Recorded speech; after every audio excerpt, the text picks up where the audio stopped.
Bonjour, aujourd'hui nous allons apprendre comment crocheter le point xoxo, que l'on appelle aussi le point de riz ou bien encore le point granité.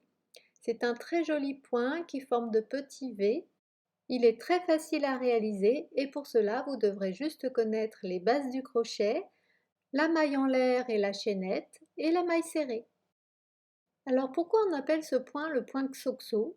C'est parce que ce point est une succession de mailles serrées et de mailles en l'air. Et les mailles en l'air sont représentées par des ronds ou des ovales et les mailles serrées sont représentées par des croix ou des X.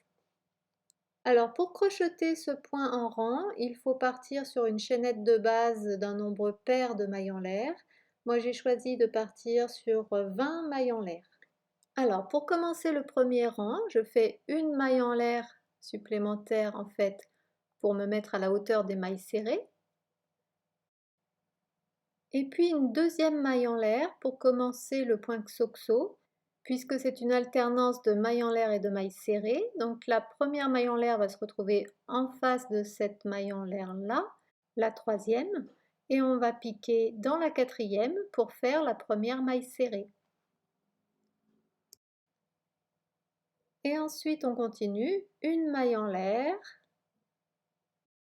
On saute une maille en l'air de la chaînette de base et on pique dans la maille en l'air suivante pour faire la prochaine maille serrée. Et on continue, une maille en l'air. On saute une maille en l'air de la chaînette de base, on pique dans la maille en l'air suivante et on fait la maille serrée. Retrouvons-nous à la fin du rang, à tout de suite.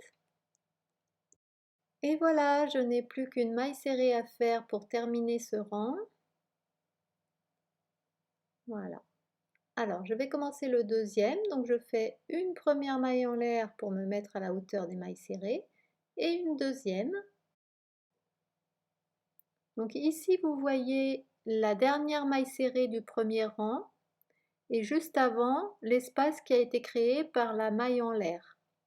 Donc je vais piquer ma première maille serrée dans l'espace créé par la maille en l'air du rang précédent. Voilà, et ensuite je fais une maille en l'air et je pique la maille serrée suivante dans l'espace créé par la maille en l'air ici. Et ainsi de suite. On se retrouve à la fin du rang, à tout de suite. Voilà, je n'ai plus qu'une maille en l'air et une maille serrée à faire. Donc une maille en l'air. Et la maille serrée, je vais la piquer dans l'espace qui a été créé par les deux premières mailles en l'air du rang précédent. Donc ici.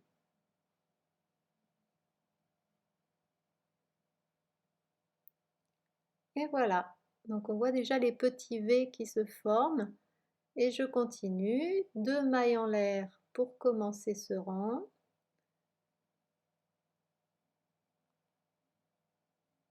Et je pique ma première maille serrée dans l'espace créé par la maille en l'air du rang précédent, une maille en l'air et je continue. Je vais faire quelques rangs et on se retrouve à la fin de l'échantillon.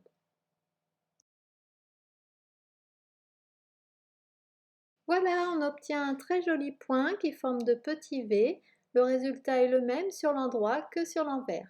Si vous avez aimé cette vidéo, je vous invite à me le dire dans les commentaires, vous abonner à ma chaîne et aussi visiter mon blog ouklouk.fr dans lequel vous trouverez toutes sortes de tutoriels et aussi mes livres sur le thème du crochet. À bientôt!